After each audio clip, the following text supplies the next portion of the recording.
ये चैनल केवल मनोरंजन के लिए है। इस वीडियो के माध्यम से हमारा मकसद किसी भी तरह के अंधविश्वास को बढ़ावा देना नहीं है। मेरा नाम केतन है और आज मैं कहानी सुनाने जा रहा हूँ एक ऐसे स्विगी पार्टनर की जो अपने परिवार की देखभाल करने के लिए इस काम में जुड़ा, लेकिन उसे एक ऐसी घटना का सामना करना पड़ा जिसने उसकी ज़िंदगी को बदल कर रख दिया। पिंटू झारसुगुड़ा के एक छोटे से इलाके में रहता था। उसके पिता नहीं थे, उसकी बड़ी बहन जो शादी करके अपनी ससुराल में रहती है और घर पे सिर्फ एक अकेली माँ। परिवार की जिम्मेदारियों को निभाने के लिए उसने स्विगी पार्टनर के तौर पर काम करना शुरू किया, लेकिन ये काम इतना आसान नहीं था। ग्राहक अक्सर लेट डिलीवरी पहुंचने पर गुस्सा हो जाते, रेस्टोरेंट में समय पर खाना तैयार नहीं होता और ट्रैफिक जाम में फंसने का खतरा हमेशा बना रहता। इन सारी परेशानियों के बावजूद उसने हिम्मत नहीं हारी। पिंटू दिन में एक ऑफिस बॉय का काम करता था और रात को स्विगी पार्टनर का। उस दिन पिंटू को ऑफिस पे थोड़ा ज़्यादा काम था, इसलिए वो दूसरे काम में जाने के लिए थोड़ा लेट हो गया। फिर वो अपने बॉस की दिए हुए सारे काम जैसे ही ख़त्म किया, वो स्विगी पार्टनर के काम में जाने के लिए तैयार हो गया। वो सबसे पहले अपना यूनिफॉर्म चेंज किया, सीधे अपने बॉस के केबिन में गया। अरे सर, आपने जितने काम दिए थे वो मैंने ख़त्म कर दिए हैं। अब मैं जा रहा हूँ, ऑलरेडी बहुत लेट हो चुका हूँ। अरे भाई पिंटू, कितना काम करोगे यार? दिन में यहाँ काम करते हो और रात में स्विगी पार्टनर भी, तो घर कब जाते हो और सोते कब हो? क्या करूँ सर, घर की सारी जिम्मेदारियाँ अभी मेरे ऊपर है तो करना पड़ता है सर। ठीक है पिंटू, जाओ, बाकी काम मैं संभाल लूँगा। ठीक है सर, जा रहा हूँ। इतना बोलते ही पिंटू ऑफिस से बाहर निकला और वो अपना फ़ोन जैसे ही ऑन किया तभी उसे एक ऑर्डर मिला। वो अपना ऑर्डर रिसीव करते हुए सीधे रेस्टोरेंट की तरफ भागा और अपना पार्सल लेकर रोज़ की तरह दिए हुए लोकेशन पे डिलीवरी करने लगा। पिंटू को 3-4 डिलीवरी करने के बाद और कोई ऑर्डर नहीं मिला और वो एक चौराहे पर इंतज़ार करने लगा। उसे इंतज़ार करते हुए रात के 11 बज चुका था और उसके घर जाने का टाइम हो चुका था। फिर उसने अपना बाइक स्टार्ट किया और जैसे ही घर जाने लगा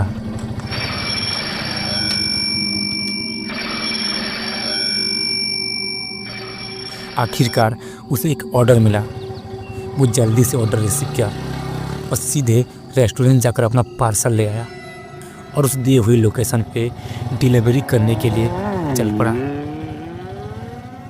डिलीवरी का पता एक पुराना बंगला था जो शहर से बाहरी इलाके में था। उस जगह के बारे में कई अफवाहें थीं कि वहाँ अजीब गरीब घटनाएं होती हैं।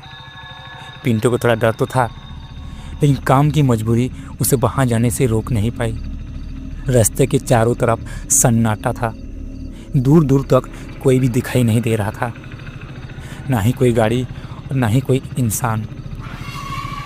सिर्फ पेड़ों की सरसराहट और ठंडी हवा का शोर था। पिंटू की बाइक की हेडलाइट से थोड़ी रोशनी हो रही थी। वो मन ही मन भगवान का नाम लेते हुए आगे बढ़ रहा था और कुछ ही मिनटों में वो उस जगह पर पहुंच गया। वहाँ पर एक बंगला था जो बहुत ही पुराना और खंडहर जैसा दिख रहा था। उसकी खिड़कियाँ टूटी हुई थी और दरवाजे पे जंग लगा हुआ था। ऐसा लग रहा था कि मानो ये जगह सालों से वीरान पड़ी हो। पिंटू उस बंगले को देखते ही हैरान हो गया। वो सोचने लगा कि भला कौन सी जगह से ऑर्डर किया होगा। पिंटू अपना फ़ोन निकाला और कस्टमर को कॉल करने लगा। फ़ोन की घंटी बजी, लेकिन कोई जवाब नहीं मिला उसने दोबारा कोशिश की, पर इस बार किसी ने फोन उठाया और कहा, आ जाओ, मैं इंतजार कर रही हूँ। उस लड़की की आवाज़ को सुनते ही पिंटू के रोंगटे खड़े हो गए। अब वो उस बंगले में जाना नहीं चाहता था, लेकिन उसने हिम्मत जुटाई और बंगले की ओर बढ़ा। पिंटू बंगले के पास पहुंचते ही वो डोरबेल बजाने लगा, लेकिन अंदर से किसी ने नहीं खोला। और वो जैसे ही दरवाजे पे दस्तक देने के लिए अपना हाथ आगे बढ़ाया, तभी दरवाजा अपने आप चरमराते हुए खुला। पिंटू ने हिम्मत करके बंगले के अंदर कदम रखा। अंदर का नज़ारा देख पिंटू के रोंगटे खड़े हो गए। उसने देखा कि बंगले के अंदर जगह जगह जाले लगे हुए थे और चारों तरफ घर के मलबे बिखरे हुए थे। फिर पिंटू आवाज लगाते हुए कहा, कोई है? आपका पार्सल आया है। लेकिन किसी ने नहीं सुना। फिर पिंटू को ऐसा लगा कि कोई उसके पीछे से होकर गुजरा, और जब उसने पीछे मुड़कर देखा तो वहां कोई नहीं था। वो डर के मारे जल्दी से डिलीवरी का पैकेट वहीं पर रखकर भागने की कोशिश किया, लेकिन तब दरवाजा अपने आप बंद हो गया और एक लड़की की चीख सुनाई दी। चीख इतनी तेज थी कि पिंटू के दिल जोर जोर से धड़क रहा था। उसने देखा कि सीढ़ियों में से एक परछाई हवा में तैरते हुए धीरे धीरे पिंटू के पास आ रही थी। पिंटू वहां से भागने के लिए दरवाजे को खोलने की जी तोड़ कोशिश किया, लेकिन दरवाजा नहीं खुला।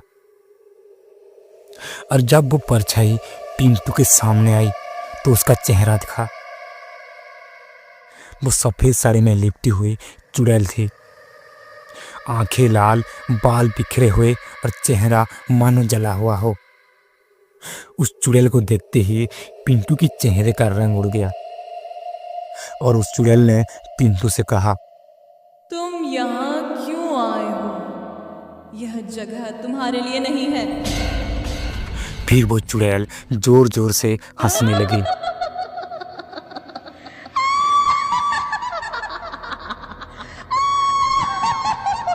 उसकी हंसी पूरे कमरे में गूंज रही थी। फिर पिंटू ने जैसे तैसे दरवाज़ा खोला और बंगले के बाहर आ गया, और वो वहाँ से भागने के लिए अपना बाइक स्टार्ट करने लगा, लेकिन बाइक स्टार्ट नहीं हुआ। फिर उसने पीछे मुड़कर देखा। अब वो चुड़ैल दरवाजे के बाहर खड़ी थी और ज़ोर ज़ोर से हंस रही थी। फिर पिंटू ने बाइक वहीं पर छोड़कर वहाँ से दौड़ते हुए भागने लगा। उसने दोबारा पीछे मुड़कर नहीं देखा। वो भागते भागते एक हाईवे रोड पर पहुंचा। उसे जरा सा भी अंदाज़ा नहीं था कि सामने से एक बड़ा ट्रक आ रहा है। वो ट्रक तेज रफ्तार से आया, पिंटू को कुचलकर निकल गया और पिंटू का शरीर हवा में उड़ते हुए जंगल के बीच गिरा। उसके सर पर गहरा चोट लगा हुआ था और पिंटू की वहीं पर ही मौत हो गई।